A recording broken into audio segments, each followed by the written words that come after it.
for this session, we'll be speaking about the largest economy in Southeast Asia, Indonesia, poised to be the fourth largest in the world by 2050, and to help it get there are the women.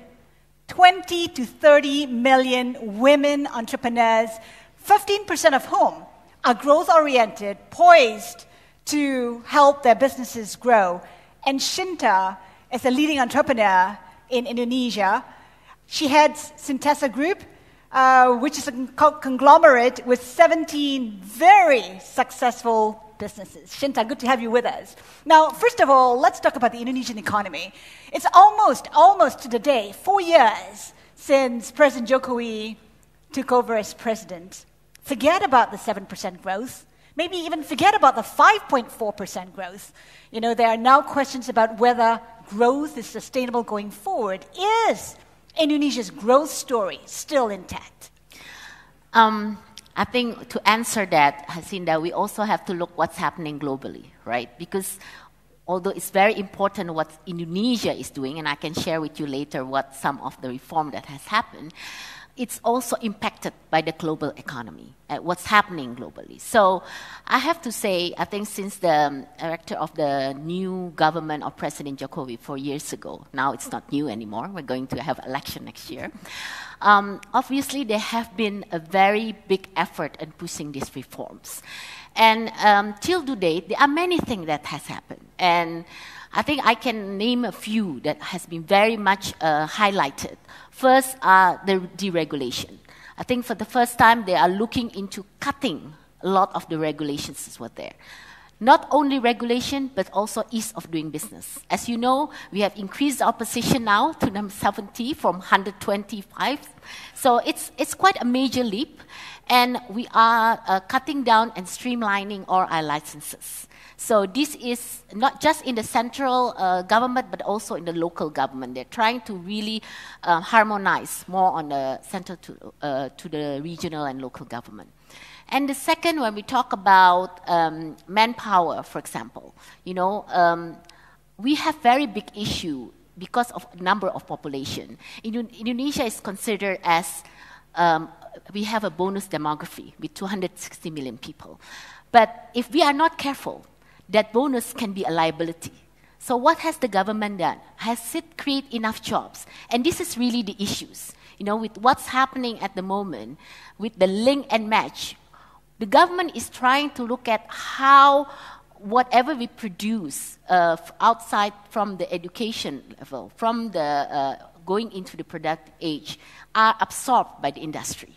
So this is some of the, you know, they're moving into vocational training, you know, and then addressing also on the minimum wage, because there has been a lot of uncertainties until today, you know, even though with government regulation already having a formula of minimum wage, it still has a lot of this issue. The third is obviously fiscal policy, you know, and this is, I think, driven by taxation and so forth. But most important is infrastructure. For the first time, we have a government that's actually building a lot of the infrastructure that was not there yet. But because we have been lagging behind, even if they build, the pace will never be fast enough, right? So we continue building both fiscal and soft infrastructure, but it's just not having the pace that we wanted. So this is, I think, some of the reform policy. With the, we have a package, economic package the government is doing. People are questioning about implementation. We do have inputs on that. But there was really a big drive from the government to want to make it happen. Okay, some of the reforms are in place, but investors are not really buying into it simply because of some of the nationalist policies. If you take a look at the Freeport issue, investors are being sidelined because they're not sure what message exactly is Jokowi sending, despite the fact he's saying Indonesia is open for business. Right. So the question remains is between Indonesia want to liberalize, liberalization versus protectionism. That's really are the keywords. But where are we? Right? We are promoting, we are open, but yet we are protecting, obviously, a lot of our industries as well.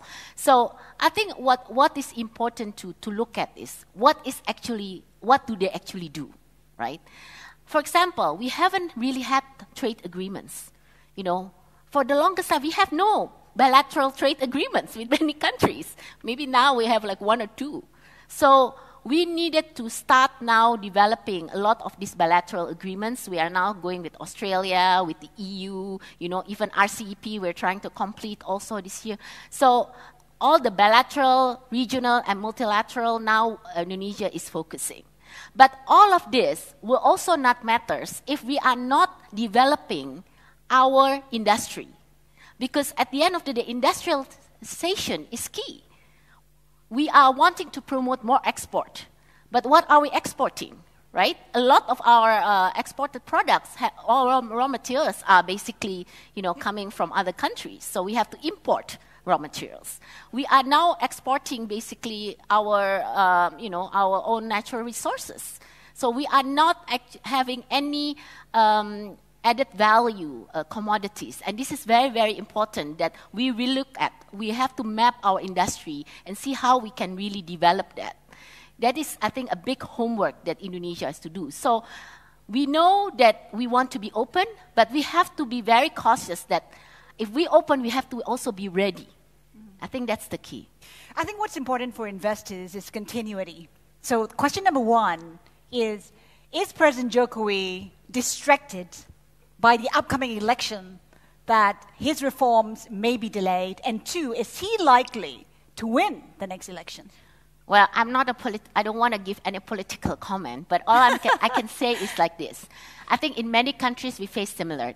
Obviously, when there is election ahead, it will bound to impact the existing government. I can't say, I would be lying to say, it's not distracted at all. But I think he's not working alone, right? He has a lot of people in the government. So what we need to ensure that the business has to continue, right? Economy has to grow. We cannot, because of elections coming up and everybody's busy campaigning, the country cannot be on hold, right? So, but he is distracted. Obviously, in any countries will be dissimilar. We cannot say there is no business as usual. Of course not. Is he poised to win the next election? We are very optimistic, I think. I mean, I'm not going to answer who's going to win, but I think he does have a very strong chance of winning again, yes. Where are the opportunities in Indonesia? Because even for Sintesa Group, it's looking at a new area, which is renewable energy. So if our investors are interested in the Indonesian market in the next 12, 24 months, which industries are looking attractive? Well, first, I have to say infrastructure is definitely a key area. When we talk about infrastructure, because of connectivity, we have such a vast archipelago we needed to build, whether that's airports, whether that's seaports, toll roads, we're building tremendously. And also But bankable projects? Are these bankable projects? Yes, of course, bankable projects. We have now priorities projects that we are ready to sell to foreign investors as well. But government definitely doesn't have enough budget, so we have to drive investors. We have to get investors. Now, for us, Sintesa are looking, because we have our vision of being a sustainable, excellent companies, we need to look at what are actual area of business that we can contribute, but also is in line with what we believe in. And we thought something that Indonesia has very big potentials is renewable energy, and that has not been exploited enough. Why? We have the largest geothermal, for example. How many has it been developed? So there are many opportunities in the renewable that at the moment are needed. We cannot be relying only on fossil fuel. And I think the government realized that. They are already changing now the mixed use. It will be 50% still on coal, but we have also 25% on gas and 25% on renewable. Although the target right now is in 2023, we want to have 25%, it's still very far, but at least we are moving there. I'm not going to talk about many challenges. We're talking about the feed-in tariff still issues. We have a lot of land acquisition. We have many issues. But we need to believe that we can carry that through. Because there are many projects, We have talking about solar, we have wind, geothermal, we have many. Hydropower, there's so many now that's happening. You talked about how you don't really want to look into the challenges, but for a foreign investor, I mean, you've been the advisor to the vice president before. For a foreign investor, what's the biggest challenge he or she may have to navigate? Yes. I think first on the legal certainty, right? No investor want to come in unless they're clear on the legal certainty. And I mean, everybody's have been talking about that. How can Indonesia give us an assurance that we are protected legally? And I think this is a continued effort that the government will have to do. But to me, I always say when because part of my job as in the Indonesian Chamber of Commerce is driving more foreign investors as well. And I said, find a local partner. Find the right local partner. Because the local partner can help you navigate a lot of these issues. The government relations issue on the licensing, understanding the regulation, understanding how can we move in Indonesia, how to do business in Indonesia. Find a local partner. I think that's really the key. How about what is deemed as the resurgence of Islam? We saw what happened in Jakarta with a change in governor. Is there cause for concern that religion could be an issue in the country? First of all, we have to see that actually Indonesian issue is not just religion. It's the gap between the rich and the poor. Because our Gini ratio is still quite high, 0.39. So the government is now pushing what we call the economy equality programs, working big businesses with small businesses, developing more of our SMEs, working also, when we talk about religion now, we are also working with many of the pesantren. So big businesses now are working with pesantren. I have what we call... Pesantren are religious schools. Yeah, religious group. And they are also developing business. Like, for example, I have big retailers in different sectors. Retailers work with developing with, pesantren on small retailers, trying to go and develop the wagung-wagung, we call it the stalls, And a lot of this, we set up what we call the partnership program. So what we want to show is religion is an issue. But what is important is if we can narrow that gap, right? How can we really build the people, the grassroots people, to really get more economy driven. So basically, we are trying to develop more partnership in terms of developing more entrepreneurs as well. And this is really a key of how we can't be relying on just creating regular jobs. We have to really build more, rely more on developing entrepreneurs. Indonesia, of course, the largest economy in Southeast Asia, but some say it can do more to play a leadership role within ASEAN. In my conversation with President Jokowi, he was kind of reluctant to address the role that Indonesia could play. Do you foresee Indonesia taking up that leadership role at some point in time?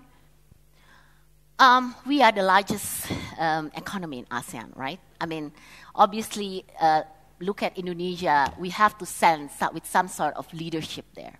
And I think ASEAN has been an important integral part of us. ASEAN, the integration of ASEAN is key. So I have to say we've always been supportive towards how can Indonesia also take the leadership and how Indonesia can put not just Indonesia as a market, but ASEAN as a market. And we have to really work together on that. And I think the collaborate of one ASEAN is very, very important.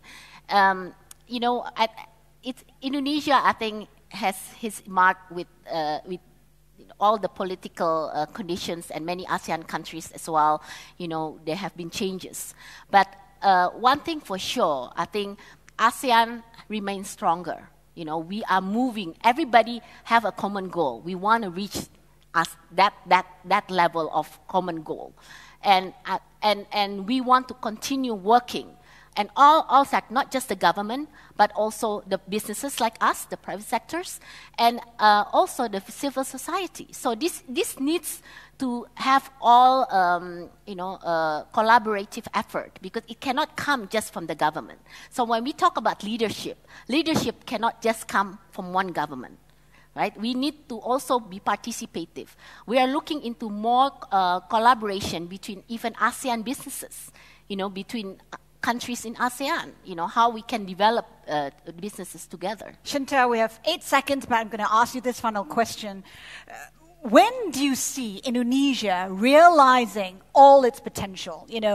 Initially, President Jokowi was looking at 7% growth. Some say it actually has the potential to grow even faster. But realistically, when will Indonesia get there? I think the word that I'm always using is we are very optimistic, but we are cautious, right? Because like I said in the beginning, what's happening to Indonesia also impacted by what's happening globally. But when do you see 7% growth? When do you see 9% growth? The 7% growth will get there, but it will not happen in this year, next year, or even the next 2 years. I have to say, we have to work gradually to reach that 7%. It's no longer next year will be 7%. It will not be like that. So we need to remain optimistic, but we need to also be patient. We are cautious, we are patient. So we have to go slowly, but we will get there. We will get the 7%, for sure.